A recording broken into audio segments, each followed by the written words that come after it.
আপনাদের সবচেয়ে আজব অভ্যাস কোনটা যেটা আপনারা লুকিয়ে রাখেন? কে আগে বলবে? আমি আসলে এটা বলবো কিনা জানি না। আজব অভ্যাস।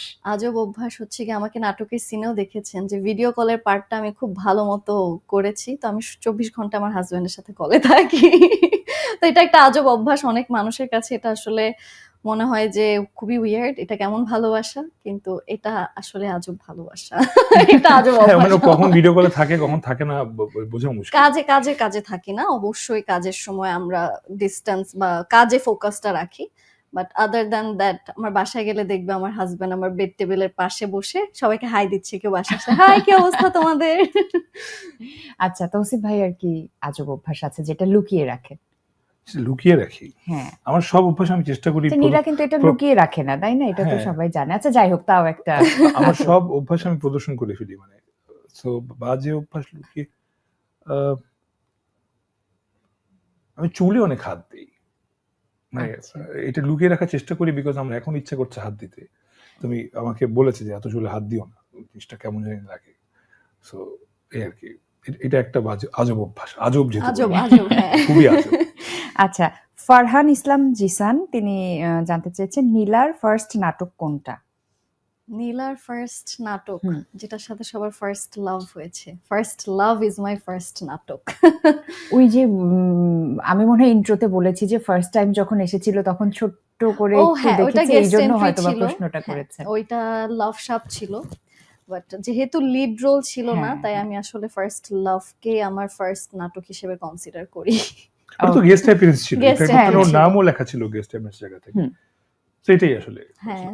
ওকে, আমরা একটু বড় পর্দার গল্প শুনতে চাই। চারিদিকে শুধু তৌসিফ মাহবুবের নামের সাথে বড় পর্দার কথা শোনা যাচ্ছে, ব্যাপারটা কি? ব্যাপারটা আমি জানি না, ব্যাপারটা আপনি ভালো বলতে পারবেন। আচ্ছা, আমি কি মিথ্যা বলেছি বলেন? ব্যাপার হয়ে গেলে তো নীলা পেপারে বলো, আমি দেখা মিথ্যা যাবে। বলেছি? হ্যাঁ, সবসময় শুনছি সিনেমা সিনেমা, তৌসিফ মাহবুব। কেন? যে মানে ব্যাপার আমরা কি কোনো থাকবে গুড নিউজ পেপারে। পাচ্ছি কিনা?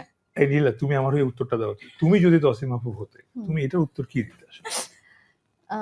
এটা কোথায় জানতে পারছেন যে আমাকে নিয়ে আমি মুভি করতে যাচ্ছি? অবশ্যই সোশ্যাল মিডিয়াতে। তো যদি সোশ্যাল মিডিয়াতে জানতে পারেন এই নিউজ, যেদিন মুভি করব সেদিন আপনারা পোস্টার সহ বাপরে দেখতে বাপ। পারবেন। Thank you. এক গ্লাস পানি আনো, ধুয়ে খাই। আচ্ছা, যখন তৌসিফ মাহবুব বড় পর্দায় আসবে বা বড় পর্দায় কাজ ইনশাআল্লাহ, করবে, আসবে। ইনশাল্লাহ প্ল্যান তো আছেই, হ্যাঁ। যতটুকু আমি জানি, তখন কি সে নাটক কন্টিনিউ করবে? আই থিঙ্ক সো, হ্যাঁ অবশ্যই, বিকজ এই নাটকটা আমাকে এই জায়গা তৈরি করে দিয়েছে। কিন্তু দুই জায়গাতে ভাই ব্যালেন্স করা ডিফিকাল্ট না? ওকে একটু আলাদা কোথাও নেওয়া যায় আপাতত, মানে আমি আমার একটা আলাদা ক্লোজ শট ধরেন যেখানে ও থাকবে না, এবং no two shot, no two shot. Thank you, এই শটটা হলে ভালো। তো যেটা বলছিলাম, যদি সিনেমায় আমি আসি, সো অবশ্যই নাটক আমি যেটা আমাকে আসলে তৈরি করেছে, আমার প্রথম নাটক অল টাইম জোরের উপর থেকে এই পর্যন্ত আমি নাটক করি, মানুষের ভালোবাসা পেয়েছি। সো নাটক ছেড়ে দিতে হবে এমন কোনো প্ল্যানিং নেই, বাট সিনেমার উপর ডিপেন্ড করে। যদি সিনেমার তখন প্রডিউসাররা বলেন যে কয়েকদিনের জন্য নাটক একটু অফ রাখতে হবে, কয়েকদিনের জন্য সোশ্যাল মিডিয়া থেকে অফ যেতে হবে, এটা একটা আসলে স্ট্র্যাটেজি, যেটা আসলে কমপ্লিটলি রং না, বিকজ একটু এক্সক্লুসিভ হতে হলে একটু আনঅ্যাভেলেবেল হতে হয়। ওই আনঅ্যাভেলেবিলিটি যতটুকু পিরিয়ড ততটুকু পর্যন্ত, এরপরে মানে আমার আসলে শুটিং করতে অনেক ভালো লাগে, আমার গল্প বলতে অনেক ভালো লাগে, গল্প অভিনয় করতে অনেক ভালো লাগে, যেটা নাটকে খুব বেশি করা সম্ভব।